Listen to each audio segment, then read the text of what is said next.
किसी भी परिस्थिति में अपने आराध्य देव का चिंतन ना छूटने पावे, पूर्णता। ये तभी हो सकता है जिसके जीवन में ये तीन बातें हैं। आखिरी वाली बात, किसी भी परिस्थिति में अपने लक्ष्य का चिंतन न छूटने पावे, ये तीन बातें जिसके जीवन में है तो ये आखिरी बात पूर्ण होगी। आखिरी और पहली दो बहुत जोर की बात थी। पहली थी किसी संत महापुरुष का शासन, और पूर्णता आई किसी भी परिस्थिति में अपने लक्ष्य का चिंतन ना छूटना। बीच में अपने आप सब आ जाएगा।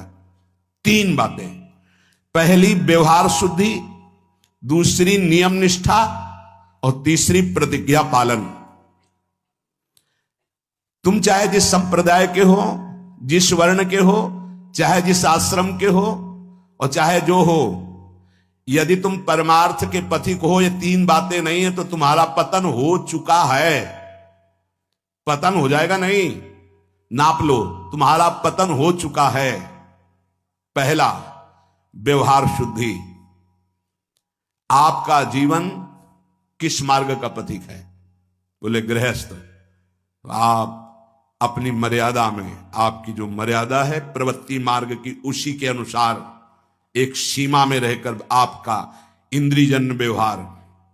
दूसरा, आप कौन? विरक्त मार्ग के पथिक। अब निवृत्त मार्ग के पथिक के बहुत से रास्ते हैं, संन्यास, योग मार्ग, अमुक अमुक अमुक अमुक, लेकिन हर निवृत्ति मार्ग का एक ही उपदेश है, उसका व्यवहार शुद्ध होना, इंद्रिय संयम, मनोनिग्रह। अगर वैरागी होकर इंद्रिय संयम नहीं है, मनोनिग्रह नहीं, तो उसका व्यवहार अशुद्ध है। इसी में सब आ जाएगा, सब कुछ, सारा व्यवहार आ जाएगा। हो गई गलती, सुधार कर लो, पूरे जीवन में पुनरावृत्ति ना हो। हमारी आखिरी श्वास तक भगवत प्राप्ति का रास्ता शास्त्र देता है। अगर आपसे चूक हो गई, अभी तक समय बर्बाद हो गया, अब सुधार लो, अब बना लो।